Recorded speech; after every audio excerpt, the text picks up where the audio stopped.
Hi YouTube, I'm Matt, and as well as making 80s crossover videos and comedy reactions, I'm also a massive fan of board games and card games. I've also been a game designer for pretty much most of my life, and a couple of years ago I had one of my games published in South America. So whenever I get into a game, I'm always trying to find variations for it. I'll come up with different ideas on how to play that game.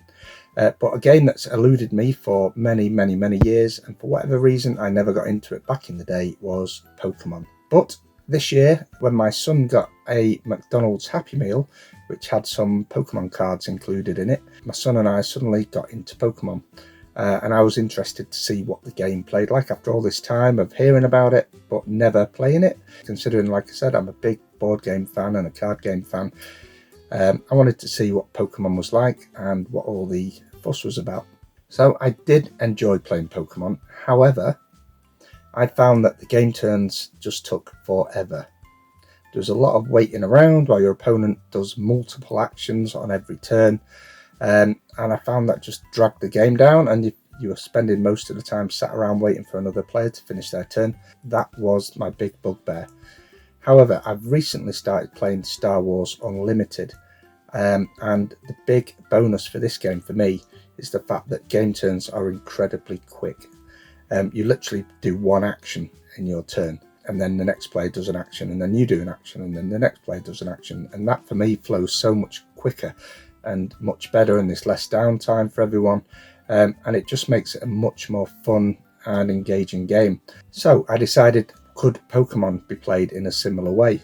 So this video is how players can play just one single action per turn, and then play passes to the next player and back and forth, with each player just doing one single action every turn. The board is set up exactly as usual. People are given the exact same number of cards. They give themselves an active Pokemon, and then on your turn you basically just play one action from the list of standard actions. You can do any of the following. You can draw a card, add it to your hand, that's your turn. You could play a trainer card, that's your turn. You could attach an energy, that's your turn.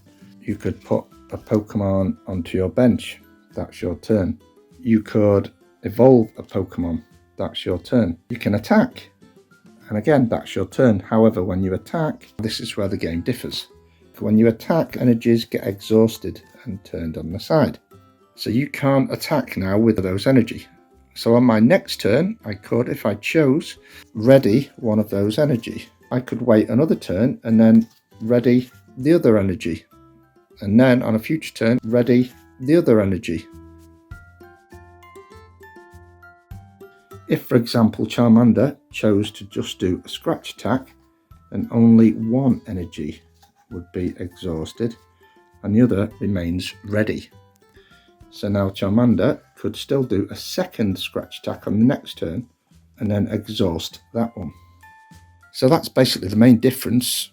And if they use an attack, the energy that's used for that attack is exhausted, and they cannot attack again until that energy has been readied.